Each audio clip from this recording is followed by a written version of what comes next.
I started collecting uranium glass years ago, but didn't have a good place to display it. So it's been packed away in boxes. Until now. I recently acquired this fancy schmancy display cabinet. So my glowy green glass can finally take its place in the spotlight. Or rather, in the black light. Speaking of which, if you're going to play around with UV lights, it's a good idea to wear UV blocking glasses. And just don't shine them in your eyes. Or anyone else's. Anyway, before I could display my dazzling dishware, I had some work to do. This cabinet has a mirror in the back, which is a problem for two reasons. One, when I'm looking at the items on display, I don't want to see my goofy mug staring back at me from behind them.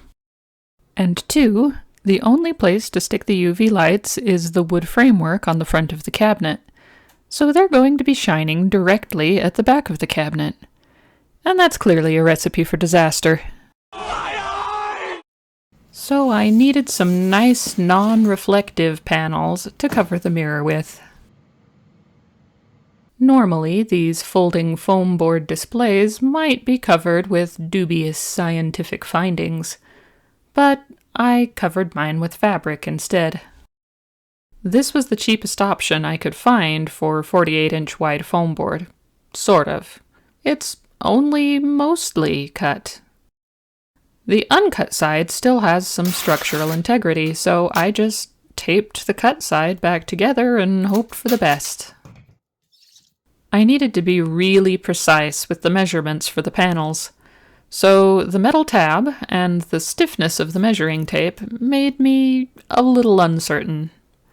So I used strips of paper which I could press into the corners right against the mirror to double-check my measurements. That blue tape, it marks where the shelves will be. There's not enough space for the foam board to fit between the shelves and the mirror, so I needed to leave gaps in the foam board for the shelves. And those gaps needed to line up perfectly. Next, I cut the panels to size, which got complicated because the T-square I used was not actually square or straight.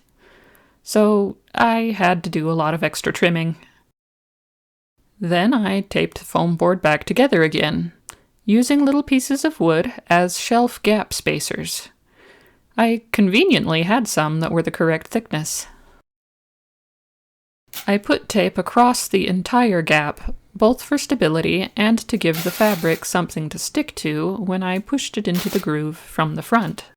But before I added the fabric, I did a test fit, using the little pieces of wood again to make sure the groove aligned with the shelf supports. I chose this fabric hoping it would look sort of like burl wood. It was listed as a batik, but since there aren't any designs on it made with a wax resist, I'm not sure it technically qualifies as such. Either way, it has a random organic-looking dye pattern with no repeats, which is really all I was looking for. I used ATG tape to stick the fabric to the foam board. It's basically just a thin layer of adhesive temporarily sandwiched between wax paper.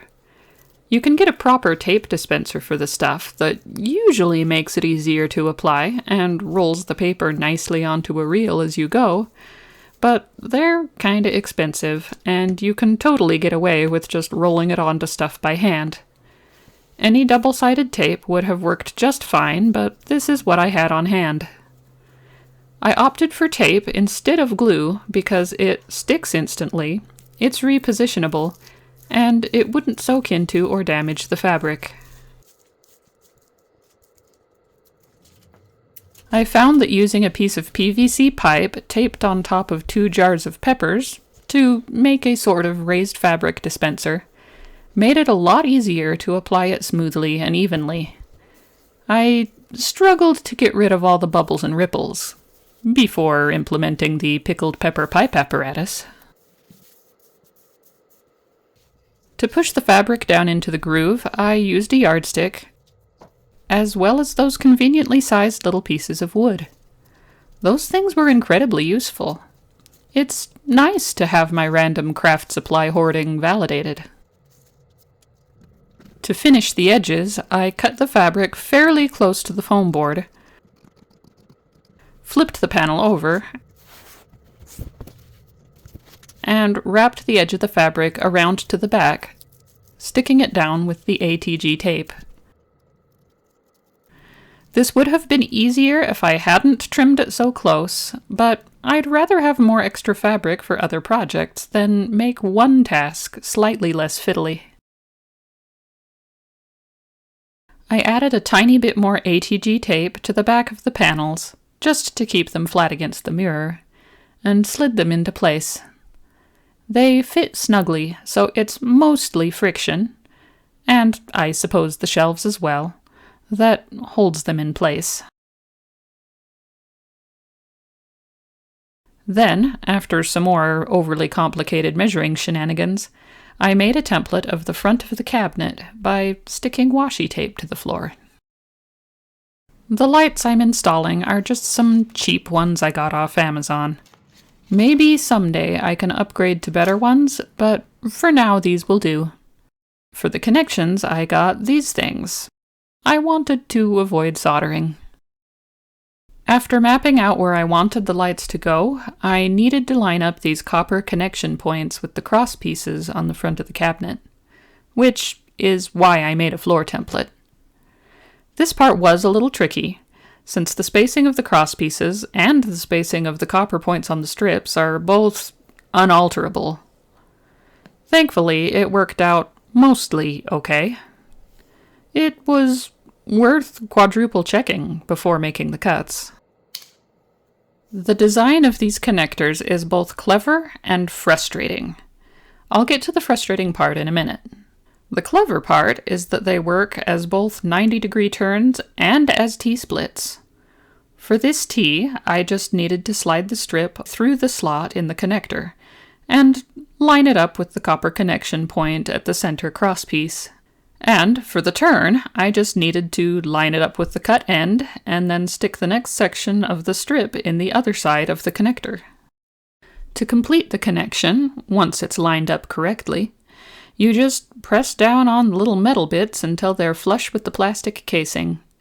And it's locked in place and completing the circuit. This is accomplished by pushing a little metal spike inside the connector through the copper in the strip lights. Now here's the frustrating bit. The T's only work in one direction. The L-shaped metal pieces in the connector will connect positive to positive and negative to negative if you're making a left turn off the main strip. But if you try spinning the connector around to make a right turn, suddenly you're connecting positive to negative and negative to positive. And that's bad. The only solution I could come up with was to flip the connector upside down. I spent way too much time searching for connectors with the metal L's reversed, and found nothing. Thankfully, there was only one right turn T in my layout.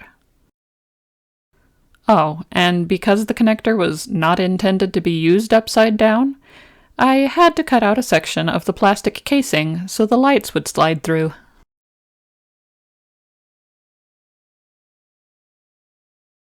Installing the lights was exactly as awkward as I predicted.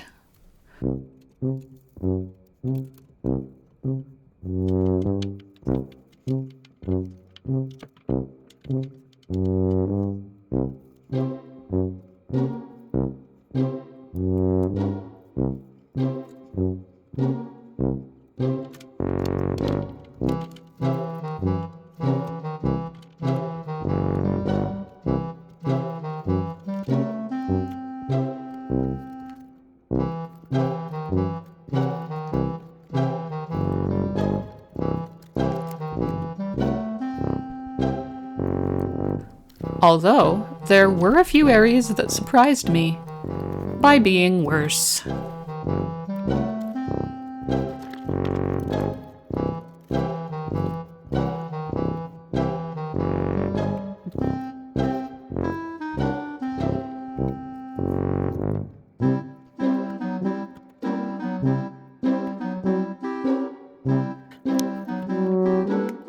At one point, I had to add a small block of wood to support the light strip, because it didn't quite reach the corner of the cabinet.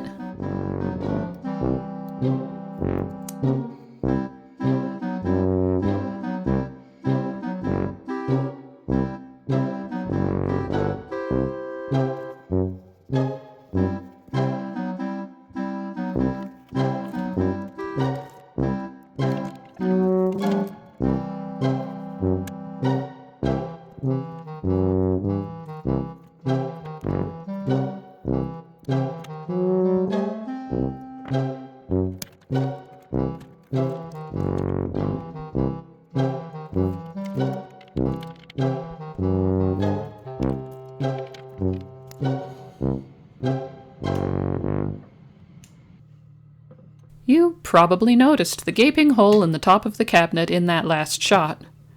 Well, that's from removing the original lights. This was done mostly so the cords from the light strips could leave the cabinet and be connected to a power source.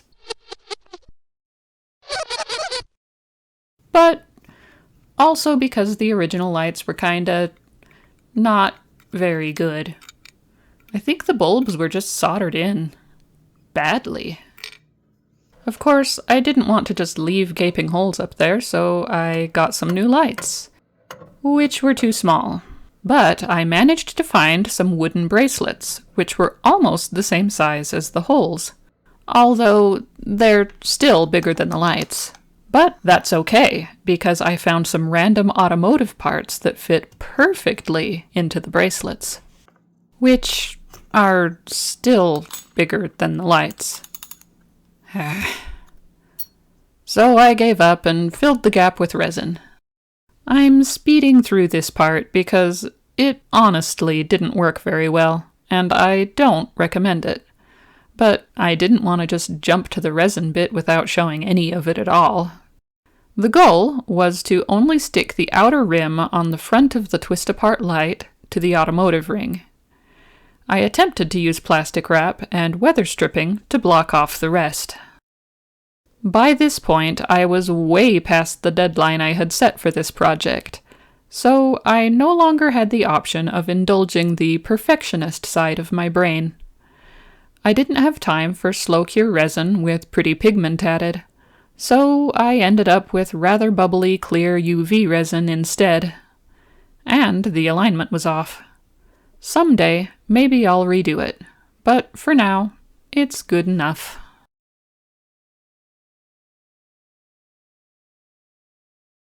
I needed to cut the bracelet exactly in half to match the depth of the holes. Luckily, a craft saw, clamped to the blocks of wood I used earlier, was the perfect height. I was delighted with how perfect the cut was, but exhausted by how long it was taking. Surprisingly, the Dremel was not much faster. Eventually I got it, though, and then I proceeded to stain it. Then remembered that I needed to carve a cord groove. Stained it again, and then went over the groove with a Sharpie when the stain didn't take. Next, I came up with a very temporary solution for suspending the lights in the holes. I cut cord holes in some plastic cocoa can lids, used a few dabs of hot glue to stick the bracelets on, and then added a couple of screws for a more secure but also removable attachment.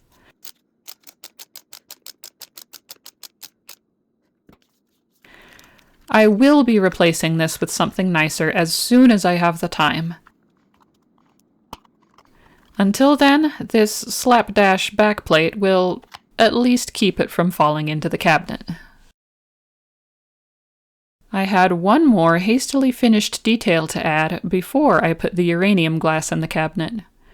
I did run the strip lights partway down the back, and I wanted to make some trim pieces to hide them from direct view. For this, I cut a piece of molding to length, marked the shelf placement with sticky blocks, and cut notches into the molding to fit around the shelves. This involved a lot of trimming and sanding, which I didn't bother to film. Yeah, Zoo, go on, go on. With that done, I stained them and installed them in the cabinet with the intention of varnishing them at a later time, along with the light bracelets when I properly finish those.